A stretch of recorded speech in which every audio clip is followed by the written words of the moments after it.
Hello.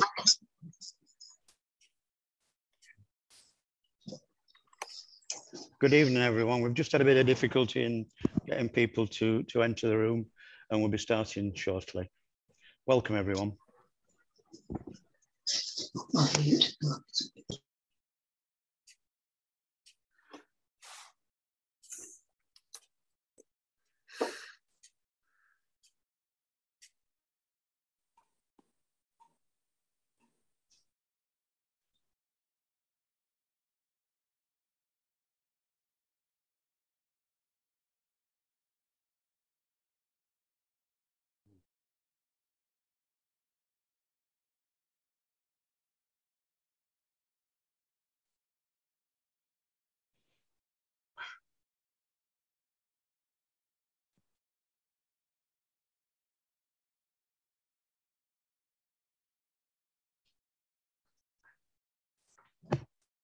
Already, yeah. Make a start, Dave.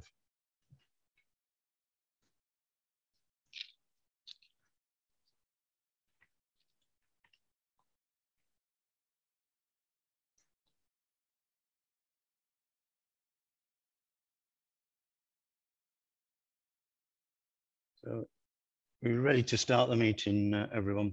Welcome and good evening, and thank you for attending.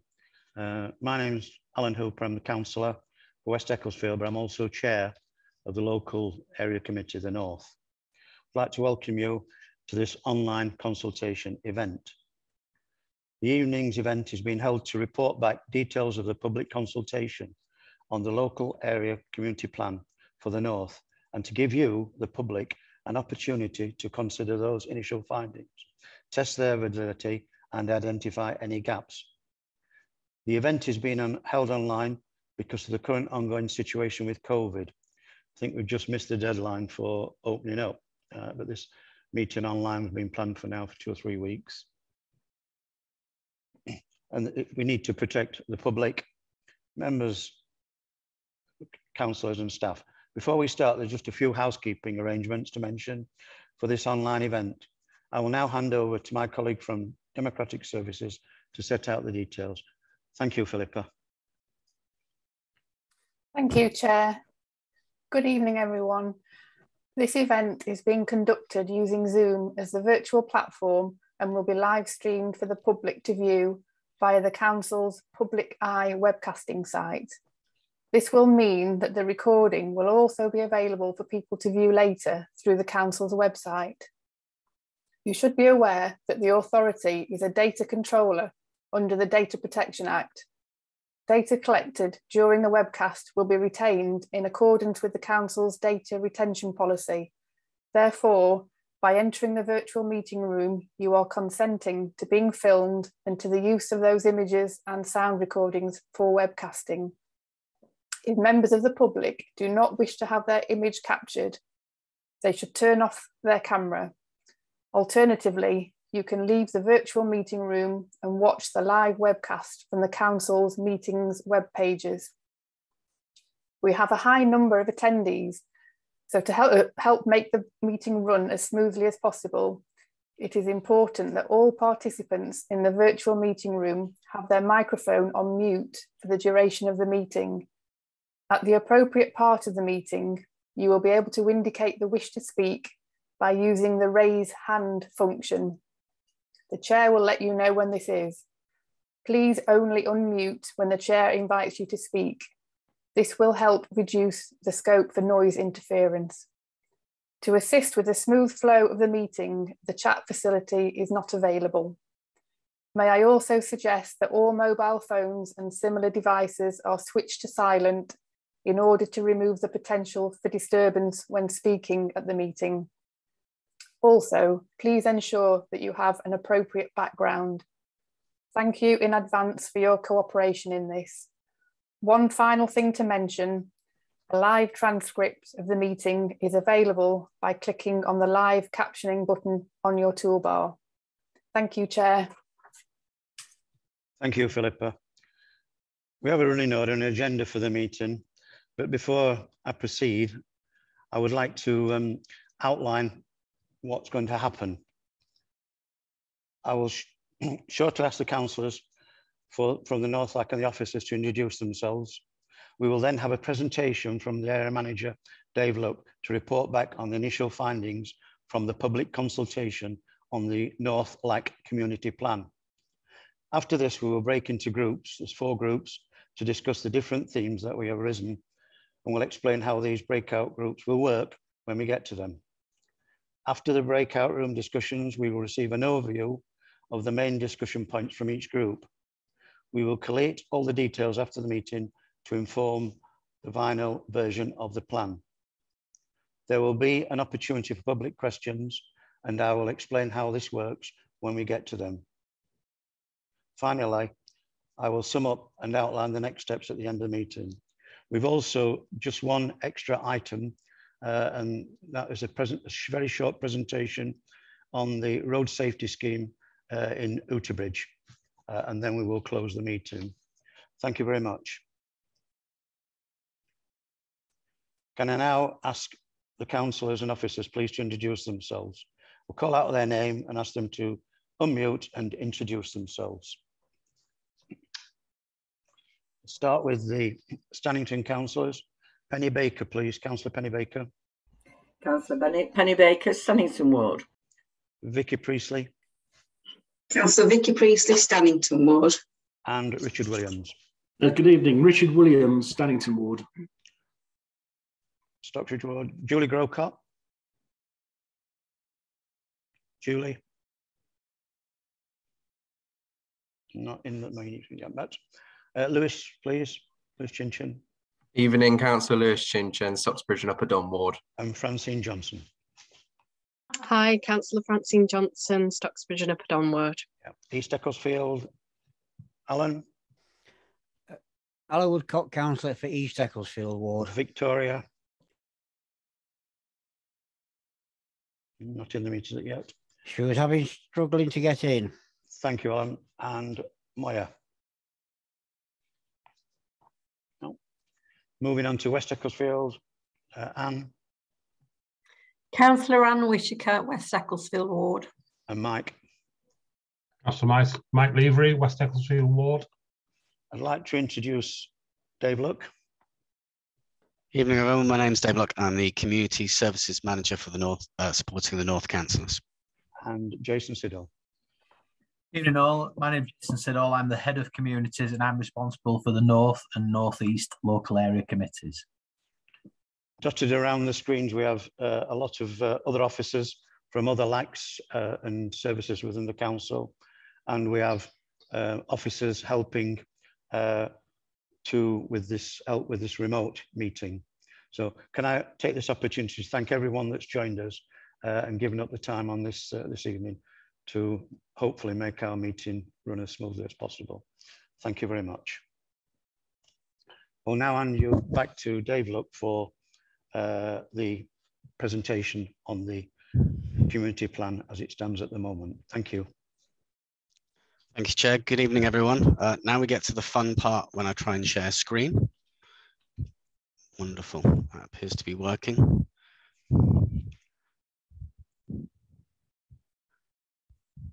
Okay.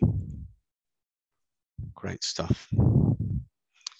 Okay, lovely. So what we're going to do is take you through the work that we've been doing to gather a bit of a picture for the North, and with which we're going to be asking your help tonight in terms of sharing your views back. So I'll take you through this, not line by line, but just to give you a bit of an overview of what the LAC's about and the work that we've been doing and the place that we've got to so far. So we'll talk about what the local area committee is. We'll talk about some headlines of the North, things that we've gleaned through local consultation, and the priorities that we think are emerging and that we'd like to ask you to help us to consider further.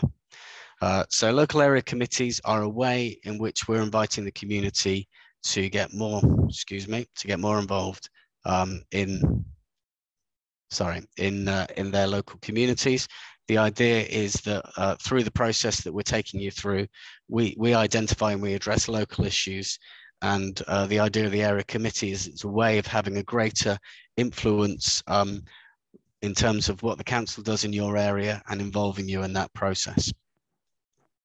So the area committee itself is made up of the councillors that have just been introduced to you, the 12 councillors for the 4 North wards, and they are supported by an officer team.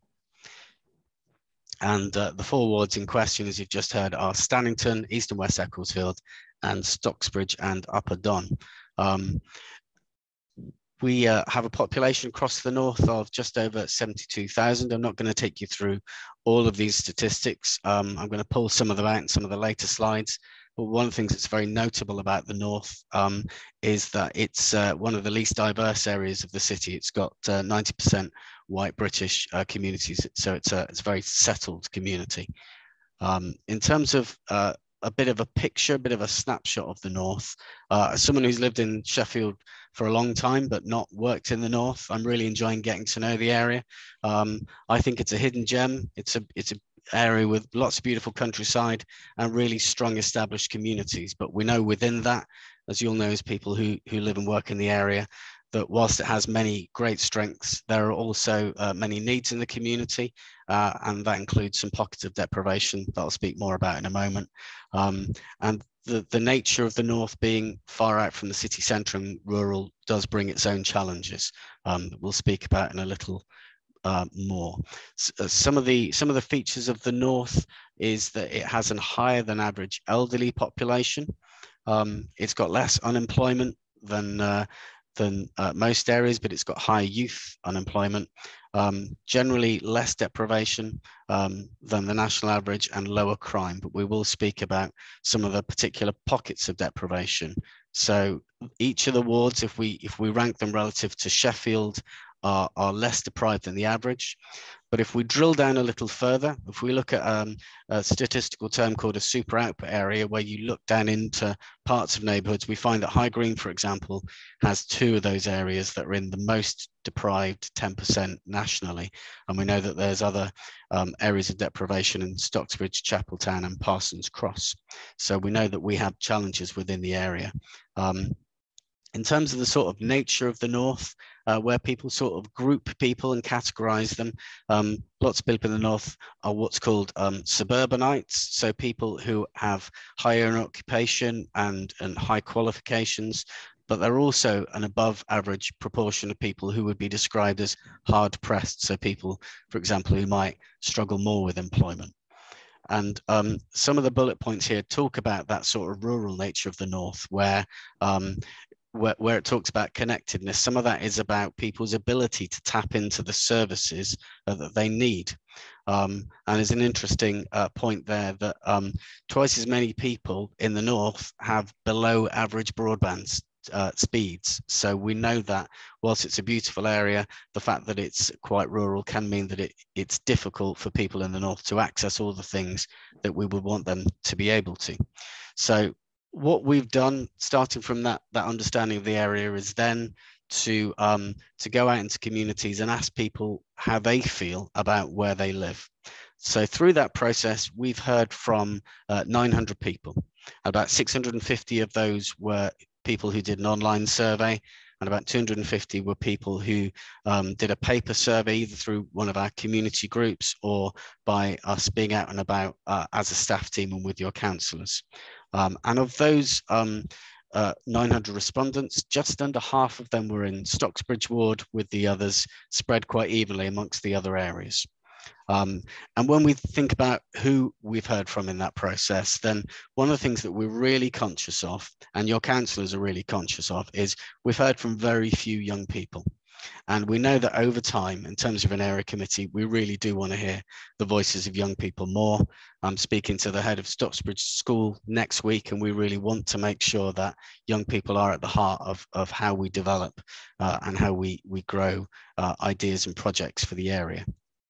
So we did that survey, we spoke to those people, and some headlines. People said that they love the rural nature, they love some of the shops and the community feel, and it feels safe. And in certain parts of the area, people would say the transport connections are great. Actually, in other parts of the area, they would say they're not.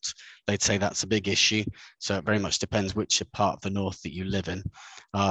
People said that we need to improve high streets, had concerns around crime and antisocial behaviour, lots of concerns about the level of development and a desire for more community activities. So these pie charts, what you'll notice on these is the sort of green-red bits are the sort of middle ground. So we said to people, how involved do you feel, and how much do you think you can influence people? Most of that was people in that middle ground of saying, I kind of feel a bit involved rather than massively involved. It was the same with the question of how easy is it do you find to find out about things? Generally, there was that middle ground there where people responded in terms of that question. Broadly, we were asking people, what do you like about where you live, and what are you concerned about? And the things that really stood out as likes were people loving the parks and open spaces and the sense of community. But if you look on the right-hand chart here, you'll see that the 4 bars that stand out there in terms of concerns were around transport and highways, around the environment, around community safety and other community issues. And actually that was true in all 4 of the wards. I'm not going to go through them in detail because it was a fairly uniform picture.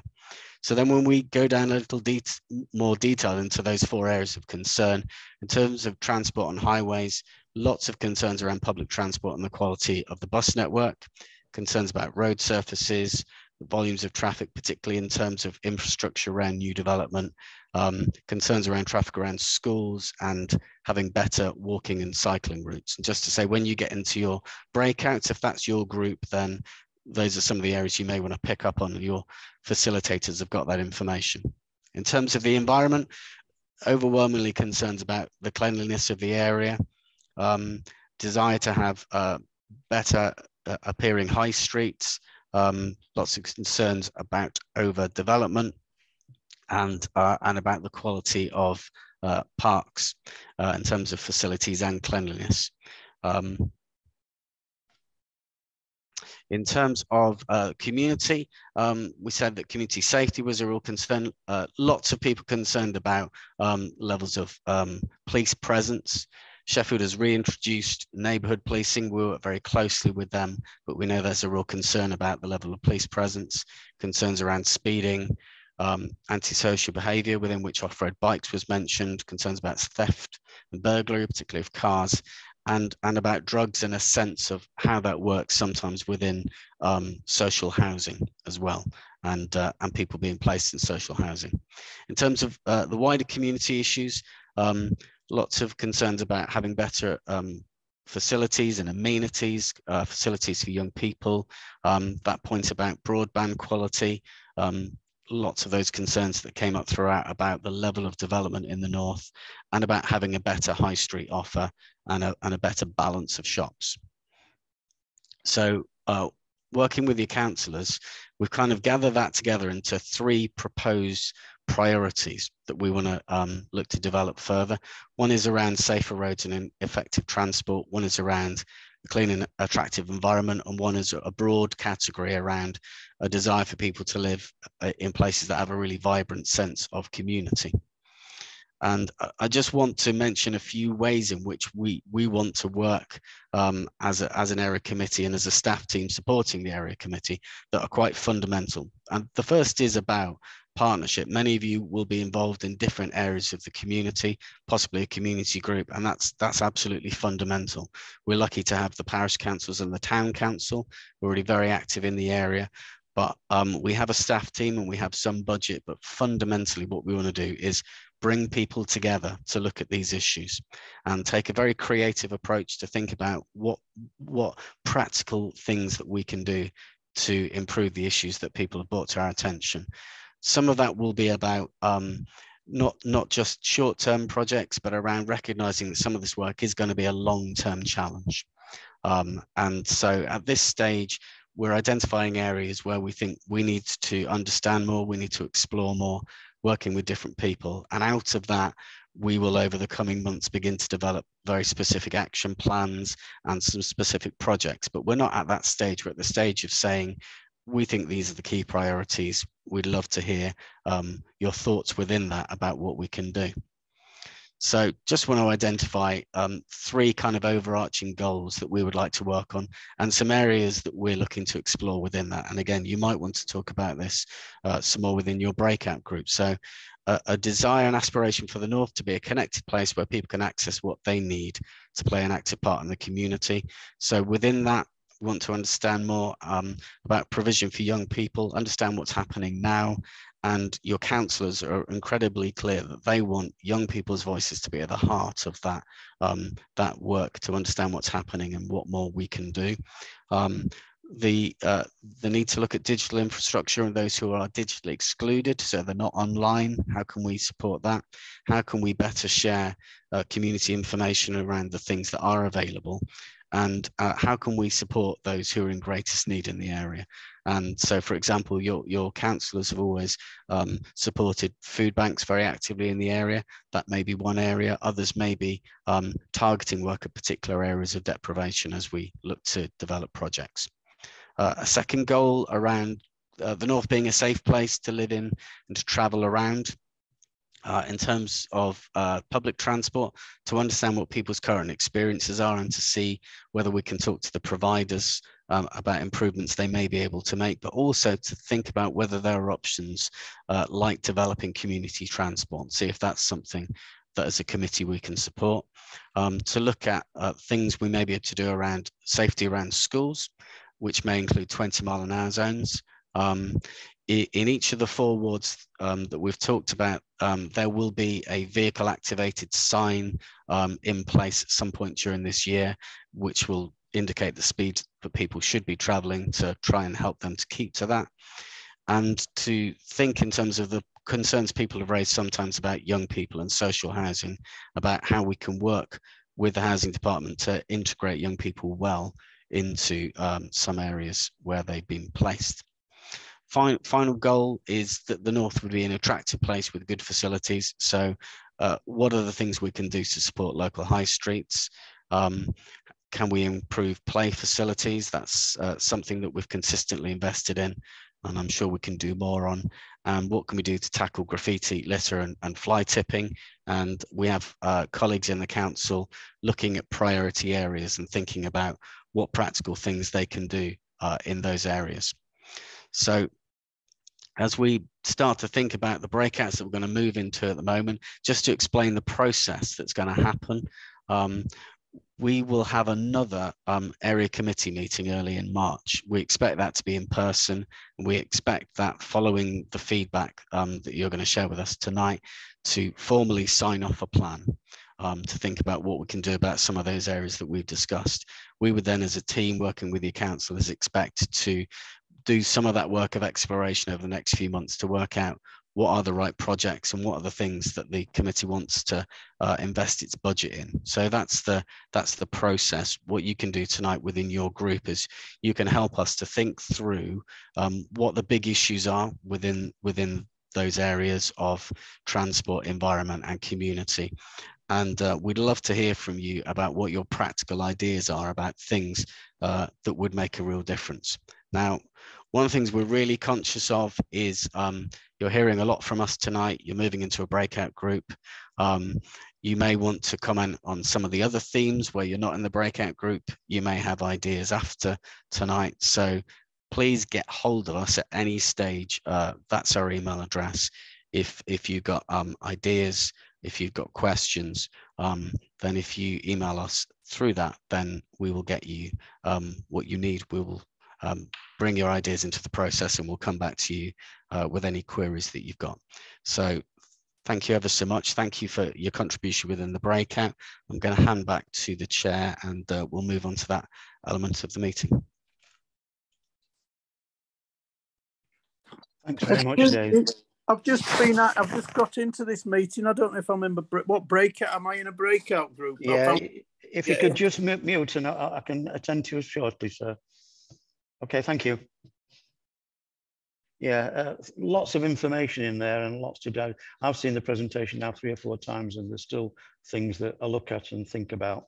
So yeah, I think we need to share that with you at some stage. So moving to breakouts, the before breakouts, and everyone's been allocated to a breakout room. And I believe that we've managed to put people into the rooms that they asked for when they logged on to this meeting. There will be somebody in the room to act as a facilitator and someone to take notes. There will also be at least probably 2 councillors in that room as well to help out. We're very keen to hear from as many people as possible within the group and would ask politely and ask people try not to dominate the discussion and prevent others from contributing. Things we would like you to consider are: the presentation highlighted the main issues that have been identified through consultation. Are these correct? We would like to agree priorities based on our discussion. What would you like to see as outcomes? How would you or your partner group like to be involved in the solution? The sessions will last somewhere between 30 to 40 minutes. Please do not leave the breakout room until the host brings you back into the main meeting. I will now ask the host to set up the rooms. This may take a few minutes, so please can I ask for your patience to give us time to make these arrangements. Thank you very much.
Hi, there are some people that are still in the meeting and not gone to a breakout room. So Mike Frizzell, can you tell me where you need to be, please? Hello. Hi. Hello. I would prefer to be in the community life, community life group. Okay, just bear with me.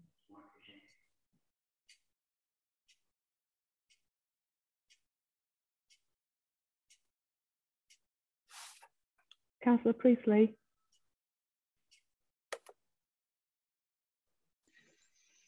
Community life, please.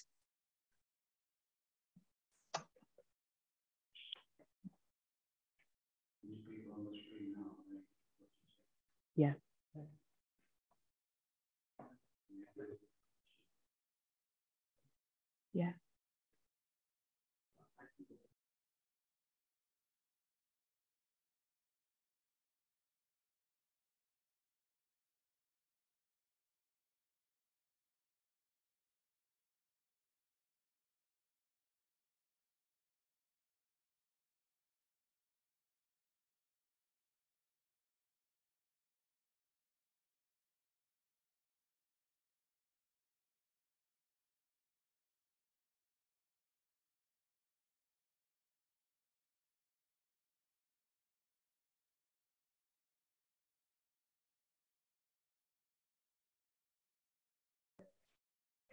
Hi, Helen. Helen Taylor, hi. Which group are you for, please, tonight? Hi, I wonder if you could transfer me to environment, please.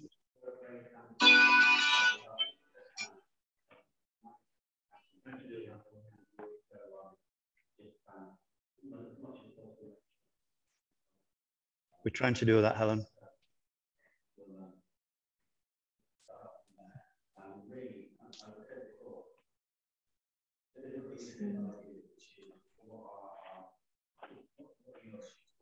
Mike.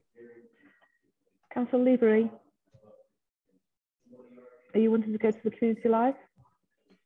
No, I can't go because I've got another meeting at 7. So I'm staying out of the breakout, but staying in the main room, please, so I can check what's going on. Thank you. No problem.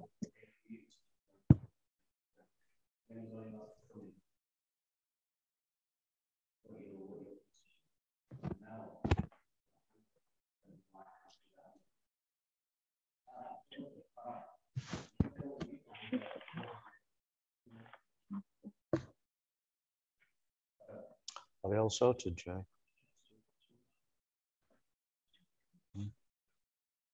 I've not been put in a great breakout room. I'm just trying to sort it now for you. Thanks. Francine wants to join Dave Rock's group.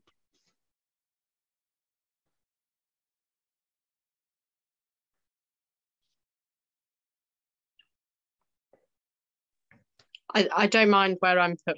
Yeah, you're down to join with Dave Luck. Okay.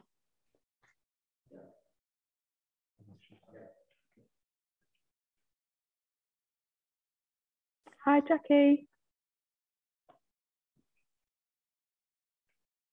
Hello, Jackie. Sorry, I don't have a surname for you. Which is your room? I'm open to whichever.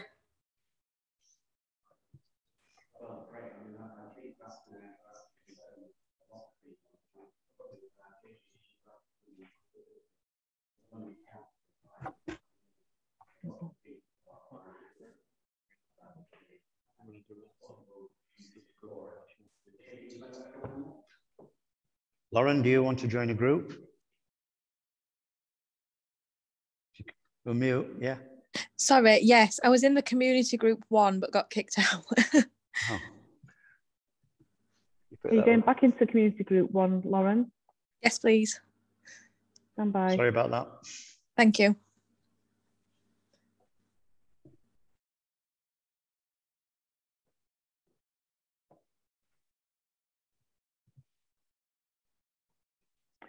I think there's Katie Townsend just at the bottom then. Yeah, Lauren, can you still hear me? Yep. Yeah, did a message come up asking you to, if you wanted to join?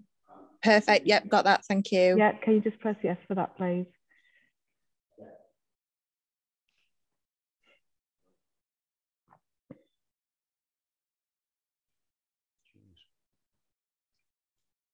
Go on. Come in. They all seem to have gone somewhere.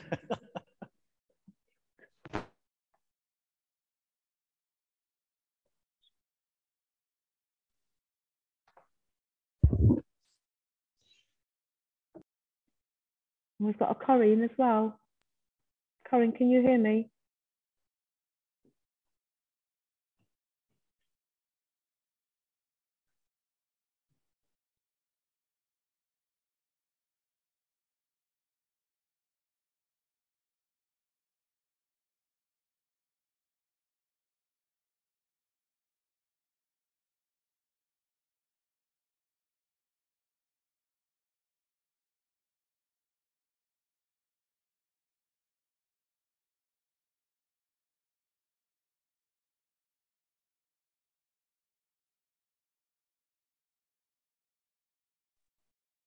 Hello there, Corinne, can you hear me?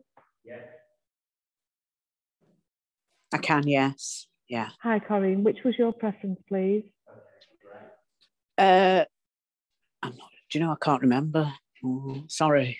I think we had you in the community life room.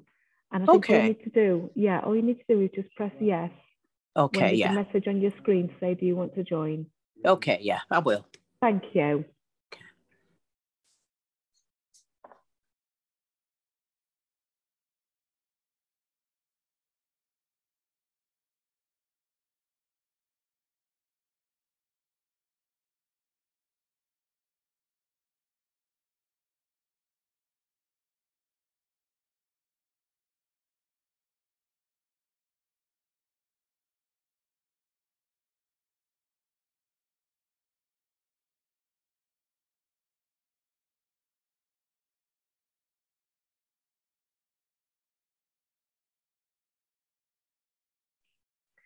Hi, Annabelle, we're trying to sort it for you now.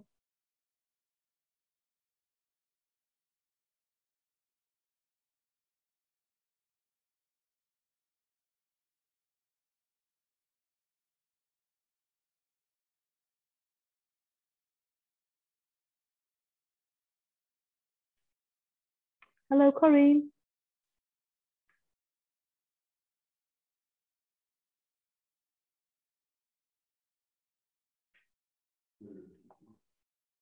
Hello, Corinne, can you hear me? Hi, nothing's happened. I don't think the connection's great, is it? No, we do keep losing you with your audio keeps dropping out. We'll see what we can do. We'll see what we can do.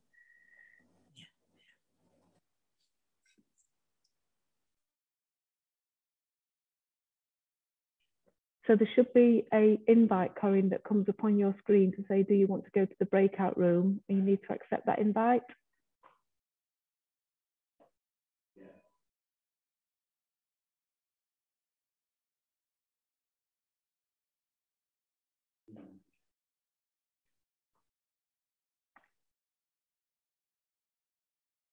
Corinne, did you hear that?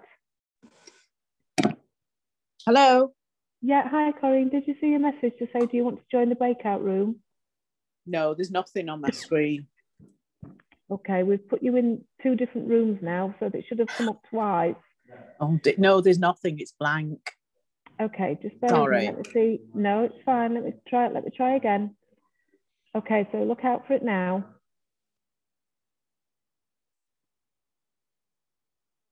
Can you see it? I've got nothing. No.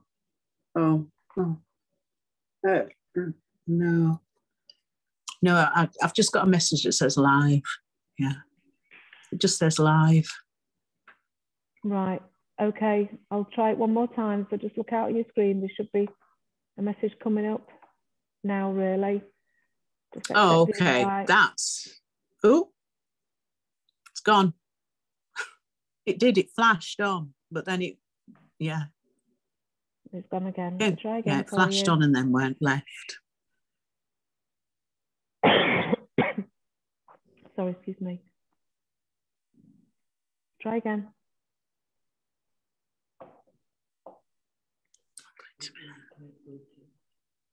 No, it doesn't like it at all. Yeah.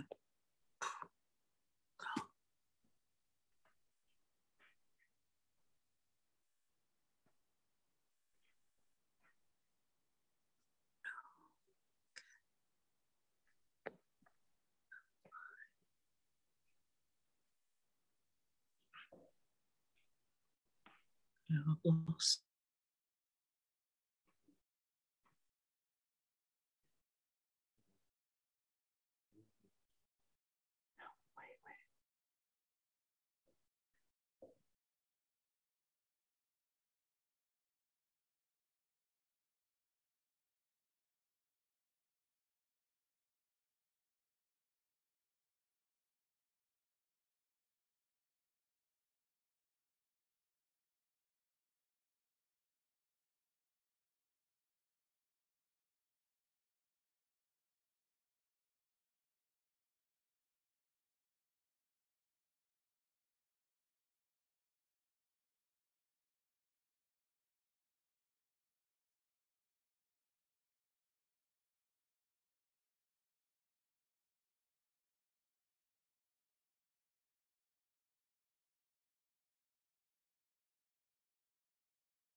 Hi there, Louis. Hello, hi. Hello there. We've seen that you've joined. You've not come up into an area where we can try and get you into a breakout room. Okay, right. Are you having connection problems or anything? No, I don't think so. It's at the moment all I've got is just a screen saying LAC online consultation event.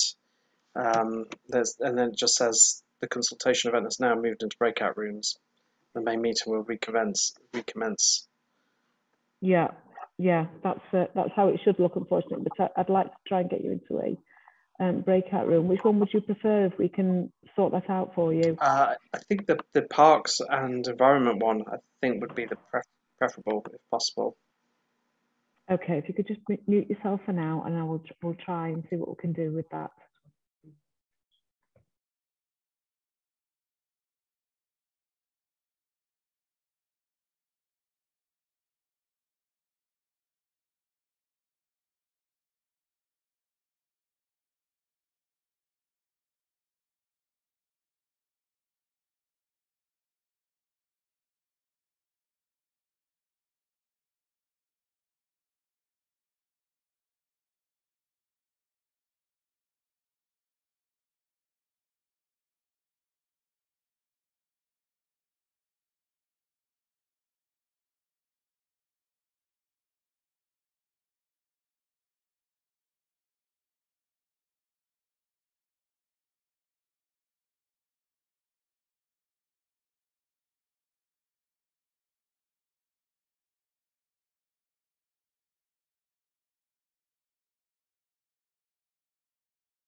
Hi, Louis. Did you see an invite to join the breakout room come up on your screen?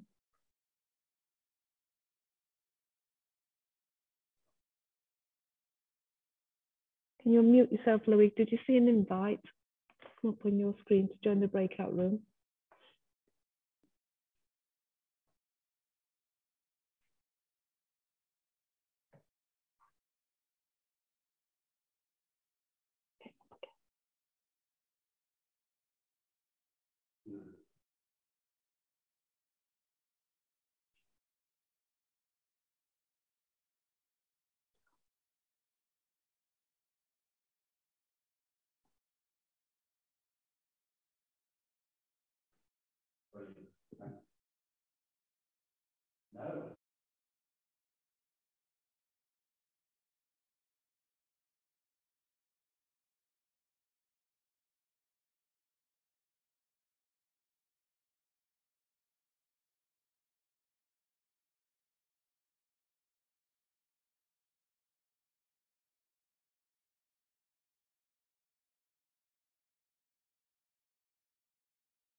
Welcome back, everyone.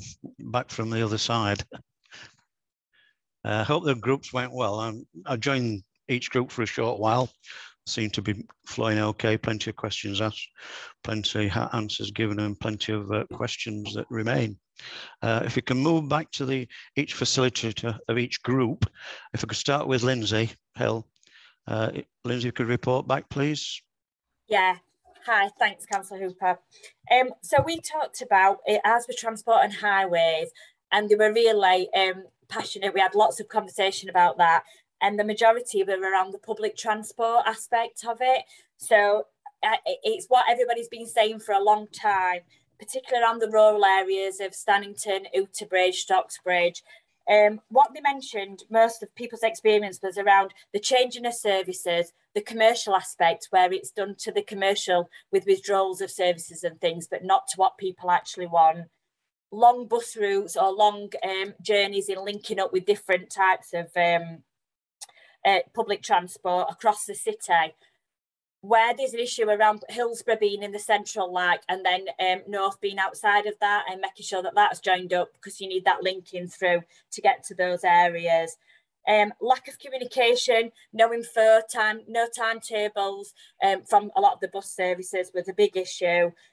Making it accessible, you know, it's expensive, whether they could do things like Oyster cards. So that was kind of around the public transport and some of those issues that was raised. We had some issues around crossings and the safer roads, which we talked about, and the positioning of those, and then about active travel. So the ideas that we've got, there's some consultation going off already about public transport from the Mayor's office at the moment, and we asked that they actually be listened to, because a lot of people said they've said these things over and over again and nothing really changes, and it doesn't get any better. Looking at the routes that actually people want, and actually people taking them journeys and then seeing how difficult that is, so they've got that experience and they can make those better. Making it free or accessible to all to encourage people to use public transport. Getting the information and communication out there about timetables or linking up those bus routes and tram routes and train routes. Doing some investigation around the railway train link from Stocksbridge to the city. So that's something that we said would be a good idea to investigate that.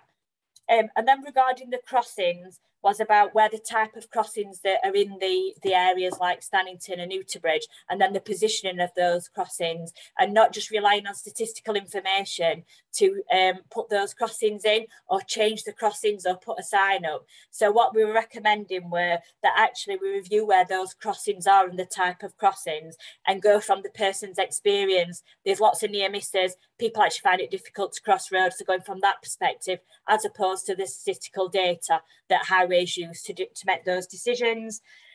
Looking at the crossings around developments, particularly around shops, homes and schools, and how they're impacted with access roads, and the impact that has on traffic and people trying to cross those roads. So they might have been good 10 years ago before a big development came, but they're not good now because there's a lot more people trying to cross the roads. And then the third thing was around the active travel that new developments might have in those.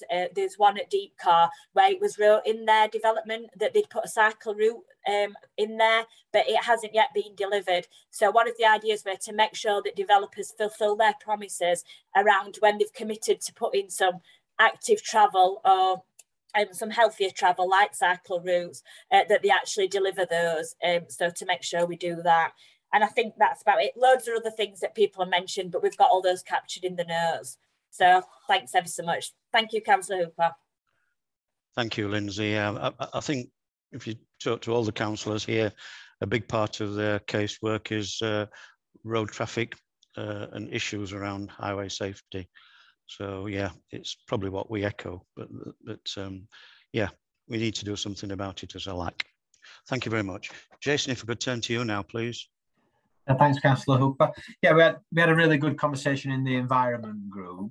I think there were some themes that David highlighted in his presentation, and we went over those. I don't think there was anything other than that.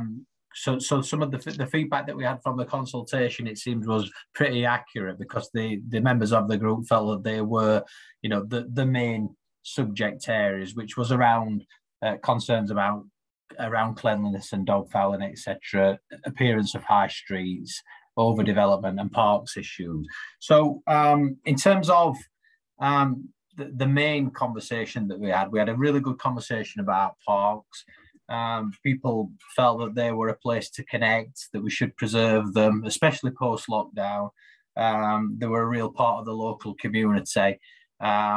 People felt that there needed to be improvement in terms of some of the equipment in the parks, in the local parks, that the equipment had got a bit run down, and perhaps there ought to be investment in some of the equipment in local parks to improve them and make them better places for people to be. A feeling that actually improving that local environment around the park also helped local businesses as well, because a well-kept park, somewhere that people wanted to attend and be on an evening, at the weekend, whatever, obviously attracts more people into the area, and then can be beneficial for local businesses as well in the area. So a real strong feeling around that. Also a sense that in terms of community involvement, people felt that the community and community groups were a real asset that could be tapped into. People felt, I think it's fair to say, a little frustrated that actually, that asset wasn't as well used as it could be, that people are really passionate about the local community and want to get involved, but need to be empowered to get involved. I guess this is part of that, the conversation that we're having now and getting feedback around this. So it's a good start. I think we're on the right tracks with that. But I think people felt really strongly about that and felt that there were people who were willing to give up time and potentially invest in the local community given the right conditions. So that was a conversation that we had. And I think the other main one that came out was around fly tipping and graffiti and just general cleanliness, and an acceptance that the council had put things in place to try to resolve fly tipping, quick collections and funds that have gone into tackling fly tipping across the city, actually, but obviously we're talking about the local area now. But also that it's one thing to tackle it and remove it. So you get rid of the fly tip, you get rid of the graffiti, but how do you sustain that in the long run? So how do you become less reactive and more proactive? And a feeling that actually we ought to instill more community pride to stop it from happening in the first place. And I guess that links back to that conversation about the community being the asset, really, and really involving communities in the outcome and solutions. I think that's it. There were some other specific points to actual local areas, but I think just broadly around the conversation about local area committee priorities, they were the main things that came out of the conversation. Thanks, Jeff. Thanks, Jason. Yeah, I think as well, COVID over the last 2 years has deterred a lot of groups and people meeting. Hopefully they're coming back. From my experience, quite a lot of almost have come back. And I think as a lack, as a council, we need to encourage them and support them so that they can grow and develop back to where they were before. Regarding community, I think we've all got a good chance this year with the Queen's Jubilee in June to join together as communities and work together and provide something for all our communities. So that's something for us all to think about. Thank you very much. We can then move on to Dave, please, with your group. Thank you. Thanks, Chair. So we were talking about community life. I think 3 sort of headline areas that I'd pull out from that. We talked about activities for young people, that the sort of core offer at the moment is very minimal, but there are other people providing in the area. So how can we bring people together to look at how we can improve the sort of youth offer? In terms of communications, how do we let people know what is going on? Is there a value in having a directory or a website? We need to take information to where people are rather than expecting them to come to our meetings or our buildings. But the point made very strongly, if we're going to put something together, then we need to make sure it's up to date, because otherwise it won't have credibility. And finally, we talked about volunteering, about the desire. How do we encourage volunteering? How do we develop that? Is that something where we could have volunteers who could be shared across different projects? Things like the time bank idea, where people kind of get rewards for volunteering. But I think then underneath and sort of over all of that is working together, is building partnerships, is people working on shared issues together, and that's something I think there's really great scope to develop further. Thanks, Dave. Yeah. When you look at the stats, what David produced on his presentation, the young people that we've got are very well below the national average for provision of various things, and they don't stand very good in standing. So there's lots of work to do. We're currently looking at what provision there is for youth and youth activities and youth work within the voluntary sector. I think then once we've got all that information, we can start to move on and see what the LAC and the council can provide. Thanks very much. Annabella? I know you had difficulty, Annabella, in getting in. So. There's 2-3 points. So very briefly, in our group, it seems like I set up the right priorities, but some suggestions specifically about youth services. As David mentioned, it's not enough in the area. But the main suggestion was to go into the community, to speak with those young people on the streets where they are found at the moment, to exactly ask what is required for the area, not just make a decision within the council by managers, because it might not be the appropriate one. So to consult first. So that was a strong feeling within our group. The other issue was North area is made up of small isolated groups. Some facilities are disappearing, such as the post office and BT telephone boxes. So it was suggested for the council to try to do something to regenerate those small areas by maybe creating small community hubs, not just attracting shops, but something that the wider community would benefit. And it was suggested that we might need to rely on volunteers from the area to innovate on those things.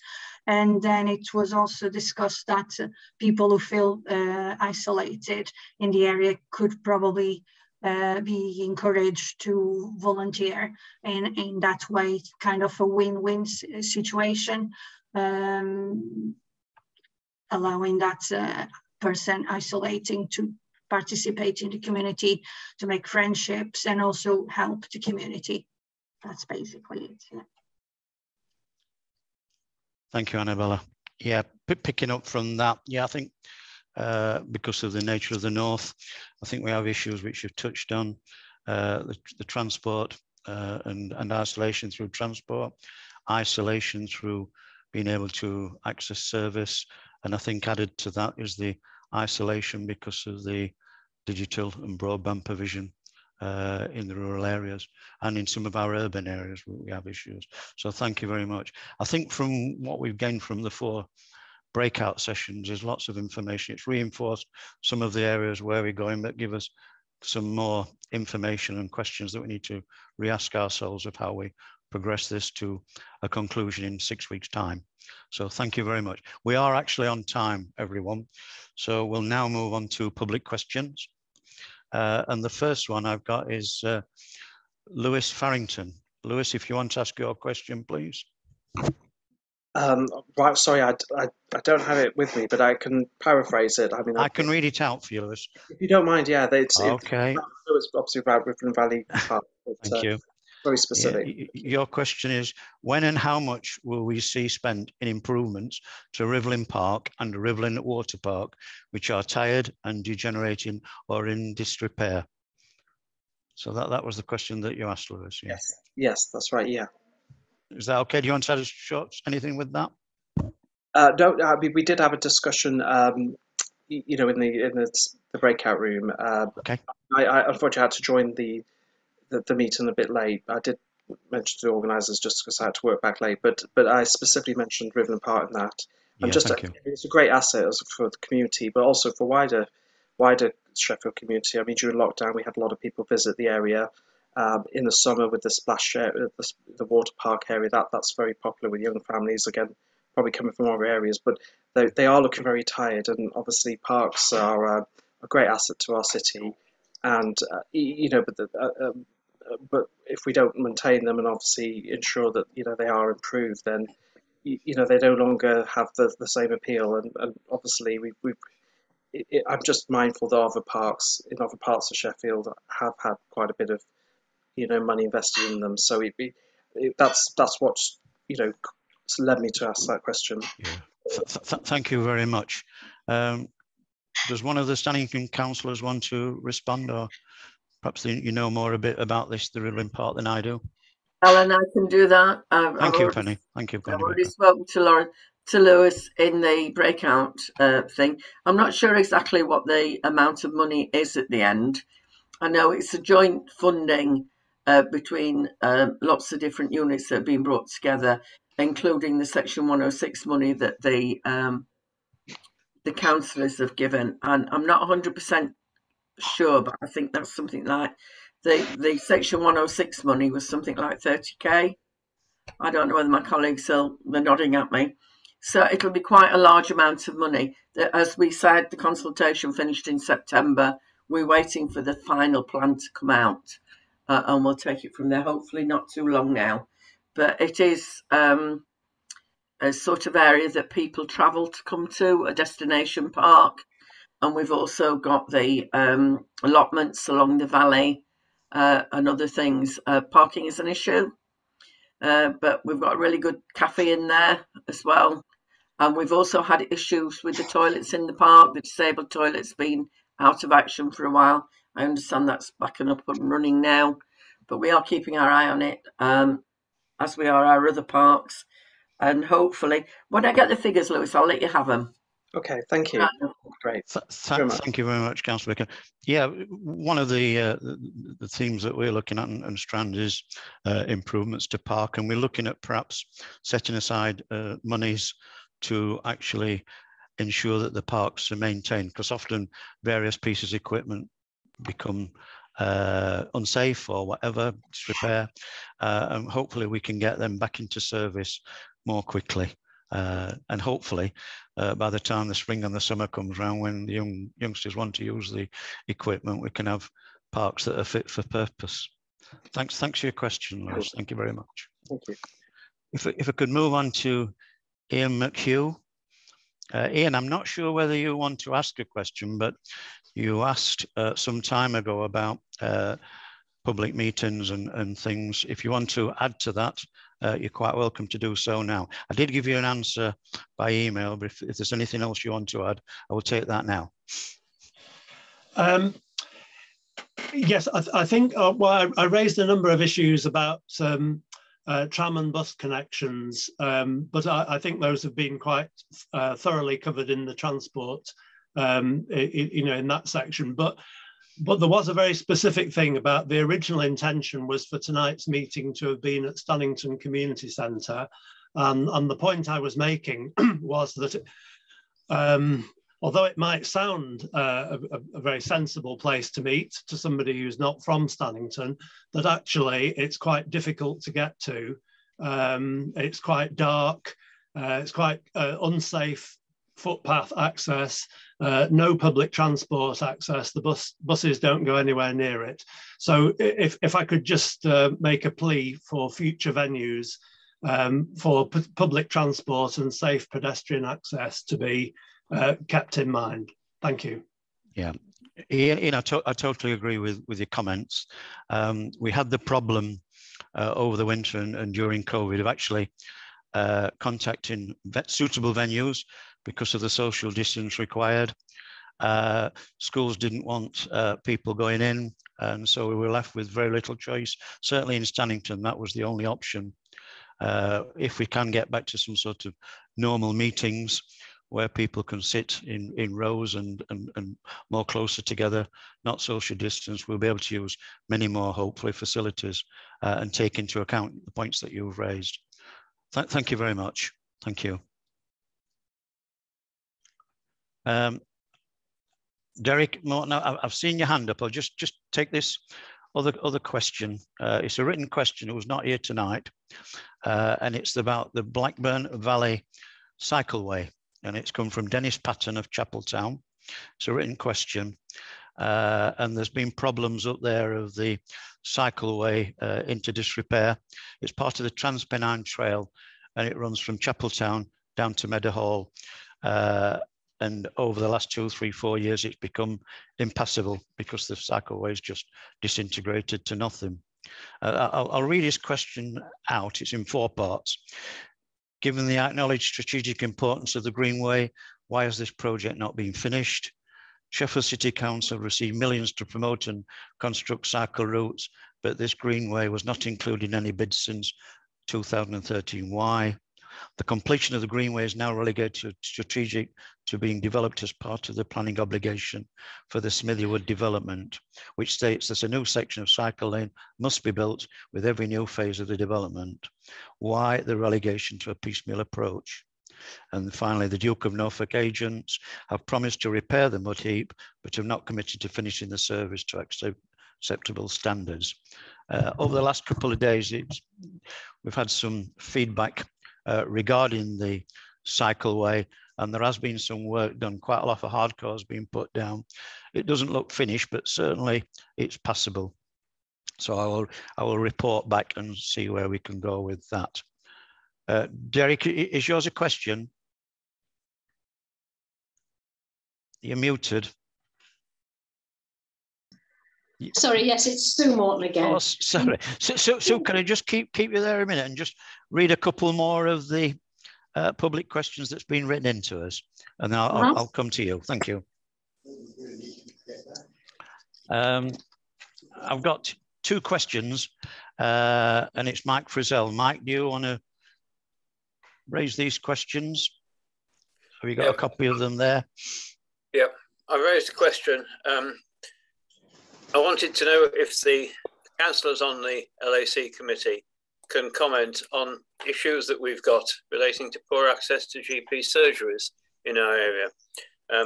If there's anything that could be done by the LAC councillors within the council to seek ways of making clear what expectations people in the area can have of their GPs in terms of appointments and ability to talk to a GP. For a lot of people in this area, getting access to a GP surgery or getting access to a GP at all is proving extremely difficult.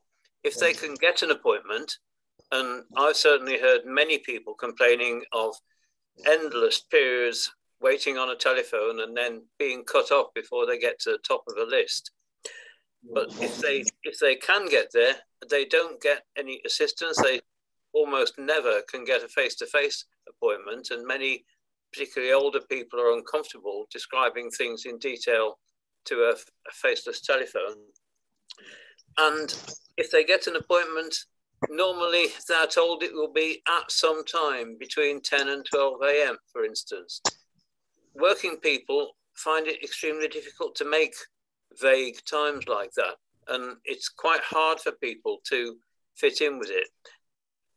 There is a feeling that this is not something which is universal across Sheffield, that it's better in some areas than it is in others. It's better in some areas within the north, within West and East Ecclesfield, than in others. But certainly there's a feeling that it's a lot less good in the north of Sheffield than it is in the south and the west of the city. So what is there that the councillors can do to try to help and ameliorate this situation? Could you raise your second question, Mike, and then we'll take the first question and the second question. Okay. Well, I was only going to raise the one, but there is a second question, yeah, which is whether the council can confirm, if the councillors, can confirm, if an undertaking was made when Thorncliffe Leisure Centre was built, that the council would resurface the road. It's an unadopted road, and our understanding, my understanding is that a commitment was made to residents at the time that in return for the damage that was done by the construction traffic when the centre was being built, that the surface would be restored and made into an acceptable standard. Get that confirmed, and if so, is it possible to get the work actually done? Yeah, thanks, Mike. Yeah, take the first question first regarding doctors. I think during COVID, certainly in the first year, first 18 months, it was very difficult. Doctors were under immense pressure, surgeries were under immense pressure with staffing and work that they had to commit to. Certainly in the north, it was varied, but my experience over the last 6 months is that the services and appointment systems improved very quickly. As you say, it depends on which surgery that you align to. We have had problems in High Green, which Councillor Whitaker attended to and corresponded with and talked with the providers. And they admitted themselves that they were a problem, but hopefully they will have been passed. One of the issues up there, it's two surgeries that are linked, which is the High Green surgery on Thompson Hill and the surgery on Burncross Road, the two linked surgeries. The Burncross Road was closed for appointments and doctors because it was designated initially as a vaccination centre.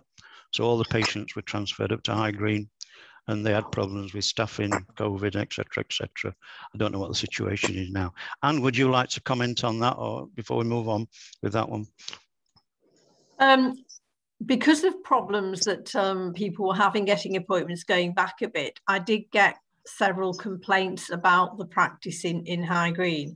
I then contacted the first thing I did was speak to the practice manager there, who detailed a very difficult scenario. He said that they got over 2,000 phone calls a week.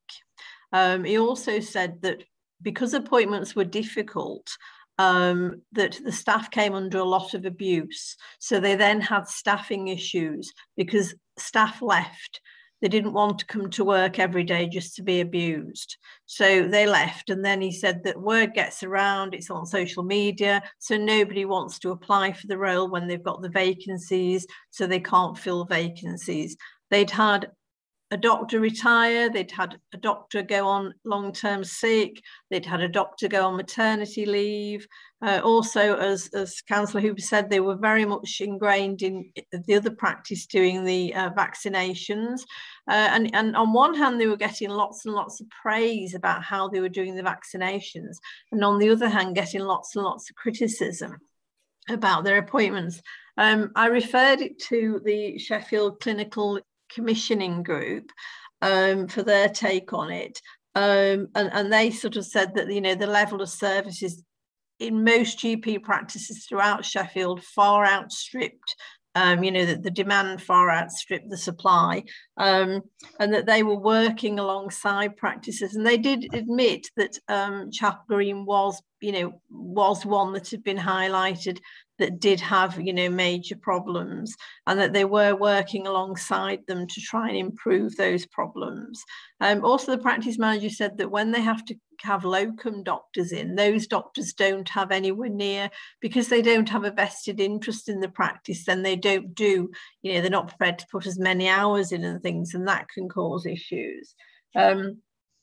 But I think they are working with the clinical and commission group to try and improve things. And one of the things the manager did say is that, you know, he was very well aware that they were not working properly and that things drastically needed to improve, and that, you know, everybody was doing their absolute best, but it didn't help when they were constantly coming under a barrage of sort of, you know, insults and, you know, and anger and abuse and things from the public. I think the practice manager had asked the clinical and commission group for help, but they were not in a position, due to funding, were not in a position to give them everything they needed in terms of help. And I think moving forward, they're hoping that would improve. And I think things in general, just very recently, I've had a few people who've given me really nice experiences at Chapel Green practice, which is really good. I had a lady a couple of days ago who told me how wonderful the staff were and how wonderful the doctor had been, you know, how kind the doctor had been to her. And I thought, oh, how nice that instead of people complaining. So hopefully, you know, as we go on and we come further and further out of the pandemic, that things will get back to some sort of normality. But I think in general, you know, the NHS is struggling, isn't it? You know, you think hospital appointments and how long people are waiting, or you go to A&E, how long you're waiting. You know, there's great difficulties all over, isn't there, in the NHS? Thanks, Anne. Thanks very much. Councillor Groker, you've got your hand up. You want to comment? Julie? Yeah, if I may, please, Chair. Thank you. Thank you. I actually took the liberty of contacting a GP who actually works in Woodhouse, but he's on the clinical commissioning group that Anne's just been mentioned, just to say, could you give me some general feedback about the state of GP surgeries across the city, please? I'll just read out the email he sent back to me this afternoon. And he said that because of the national direction about not increasing GP numbers, many of the additional roles in GPs' practices, physiotherapists, occupational therapists, pharmacists, paramedics, mental health workers and others, all now do parts of what the public think to be traditional medical practices that should be done by GPs. And he's saying, along with the ever-increasing skill sets of the existing GP team, e.g. roles of advanced nurse practitioners, prescribing nurses, physicians associations and healthcare assistants. So there's a larger group of people who are now doing those what we would all consider traditional GP appointments. It says, prior to the pandemic, there was a move from the Secretary of State for Health to move to a more general practice to a virtual model. And the infection and prevention and control measures of the pandemic have accelerated that move across England, so that we all now work in a way that consults by phone, text, email, video calls, as well as in person. So this apparently was something that was starting before we got the pandemic. We've also separated patients with COVID symptoms and COVID positive and those with other issues into hot hubs to keep them NHS and the NHS safe, allowing practices to run as cold sites and to see patients with non-COVID issues. And the point that you made, Mike, about the time, they said, along with this locally, a number of practices have put in place appointments with GPs and other health workers out of the traditional hours of 8:30 to 6:30, making them cover now evenings and weekends.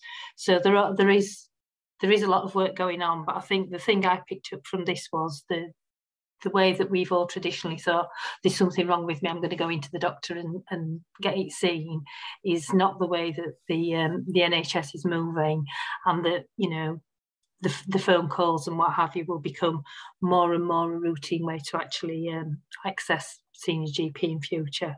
So hopefully that's helpful. I do have regular meetings with the CCG, so it is something that I will, you know, try and keep on top of with them. Thank you, Chair. Thank you very much. Thank you. Mike, regarding your second question, it's Mortimerley Close, which is the unadopted road, the cul-de-sac that leads into Thorncliffe Park. I don't believe that the construction traffic use that entrance. They may have done at times, but it would cut across the park, which wasn't touched. But all the construction traffic, as far as I'm aware, was down Packhorse Lane. So what I will do, I will forward this into the relevant people in the Sheffield City Council to look at the agreement when it was drawn up, and this would be some 6, 7, 8 years ago when the undertaking was taken to build the Thorncliffe Leisure Centre and the Sports England football pitch. So I'll come back to get some written response to that for you, Mike. Okay, thank you. Thank you. I'll take your question now. It's on Derek Morton's camera, so thank you.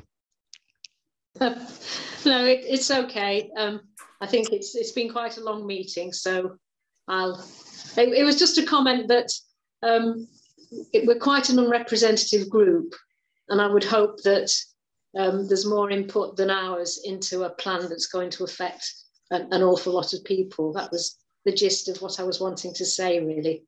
Okay. Who was facilitating your group? Which group was you in? No, it wasn't. It's not. I'm not referring just to the group. I'm talking to the whole process. Okay, thank you. Take that on board. Yeah, thank you. Thank you. We have any more questions from people here tonight? I can't see everybody. Is anybody there? You want to speak if you want to ask a question?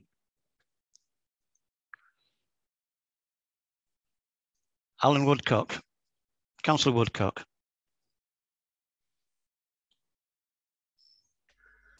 I have a written question from a constituent that sent it in a little bit too late for yourself to read out. I'll read it out briefly, but obviously I will take this on board myself. I have worshipped regularly at St Paul's Church, Wordsworth Avenue, Parsons Cross, since 1984. Since then, I have regular weekly drop people off at the church, generally older people with mobility issues. I now also drop people off and pick them up from outside the church hall, which is on the main road, Wordsworth Avenue. These things can be difficult at times. We requested many years ago to have parking spaces on Wordsworth Avenue outside the church and the church hall. The pavement and the large grass verge is expansive enough to accommodate this, but I would appreciate it would be too expensive. Would it be possible to put mesh over the grass, strengthening and preventing it turning to mud? I'm sure this was done on parts of Wordsworth Avenue before the new parking bays were created. I feel some sort of facility to park cars outside the church is a necessity for funeral cars, especially as the only other road next to the church is taken up by vehicles from the health centre across the road. During COVID, most funerals have gone straight to the crematorium or the cemetery, but as we come out of restrictions, I am sure there will be more demand. And I will take that up on Sue's behalf, Alan. Thank you very much. I think it needs to go to highways and to Amy. Yeah, thank you very much. We didn't receive that till 2 minutes to 5 tonight, so it was a bit late to actually process, but the question's been raised and been noted by the LAC. So thank you very much for the questions. I think we've exhausted those. If there are any questions or comments that you'd like to raise, please do not hesitate and contact us regarding that. Just got a brief item now, and Julie, do you want to introduce this about the Outer Bridge Road Safety Scheme? We've got a few minutes to take this. Yeah, thank you. Thank you, Chair. As a local ward councillor for Outer Bridge, we were notified earlier in the week that the Bridge Hill Road Safety Scheme, that has been an issue that's been ongoing for some considerable time. Officers are shortly going to start consulting on a proposed new scheme to deal with the serious road safety issues that we actually have on that junction.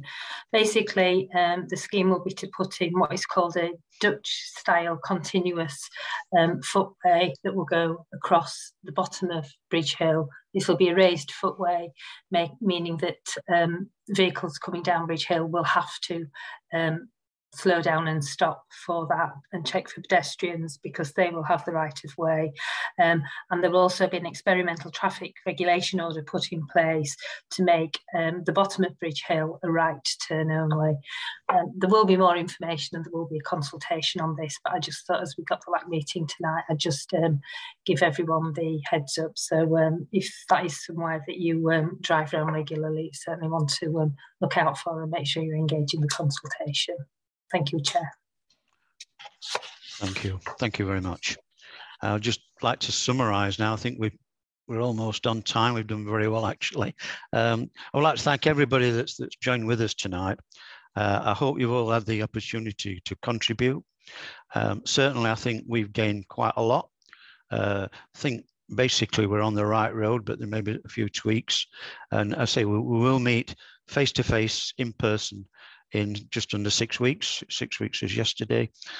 We believe that the meeting will be at High Green, and we will be looking to put the final plan to gain agreement by the committee to move that forward, and then we can start working on it in the financial year 22-23.